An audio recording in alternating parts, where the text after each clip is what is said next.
Hey guys, Brian Stevens here. Okay, so this is something of an amendment of tomorrow's show that still has valid information, but I went light on Wells Fargo. So basically, I infer that because the PHH fight has proven to be so hard, the CFPB went after Wells Fargo with a new account accusation because they needed to just kick somebody's ass. Because Wells Fargo, they never put up a fight, so it was time to dust them up and rough them up a little bit to keep morale up over at the CFPB. So the PHH information is great, but it's starting to look like Wells Fargo had this ass kicking coming. So here's what they did. Wells Fargo opened up 2 million unauthorized accounts. So someone would go in for a checking and they'd come out with like 2 accounts, things like that. So they also allegedly put enormous pressure on their sales team to open accounts. So what the employees would do was open up accounts for friends and family, apparently without their knowledge or consent. Now, here's the problem. Wells Fargo fired 5,000 or so people. So you're thinking, well, that's great. Get rid of the bad apples. But what they did was they fired the people on the lowest rungs of the ladder. So management says, go out and get accounts. Then middle management says, you better go out there and get accounts or else.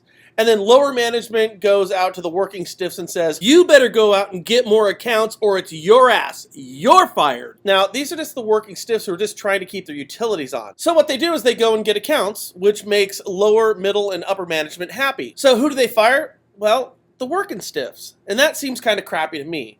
But here's where this thing gets really strange. This lady, Carrie Tolstead, I think that's how you pronounce her name, she's the executive at the top of this thing, the new account division, that led to the $185 million fine. And yes, the CFPB busted Wells Fargo to the tune of $185 million bucks. Now, that may seem excessive, right? But Carrie, she just left the company, right?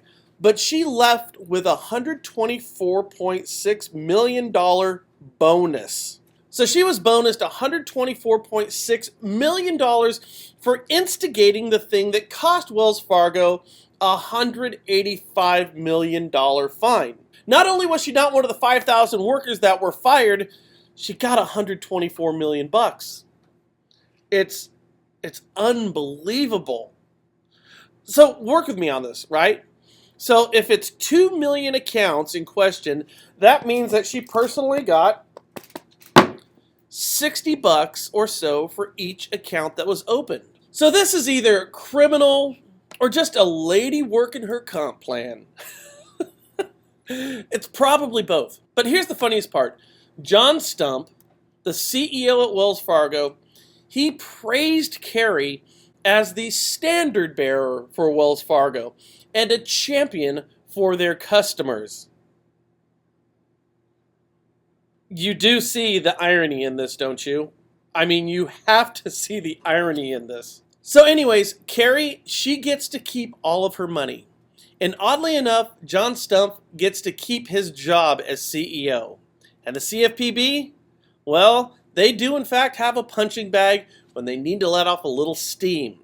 But in this case, Wells Fargo, they had it coming. It's very good, thank you. How serious was it? It was, I think a serious concussion. But you had trouble with vision. Because of the force of the fall, I had double vision. So no lingering effects? No lingering effects. Of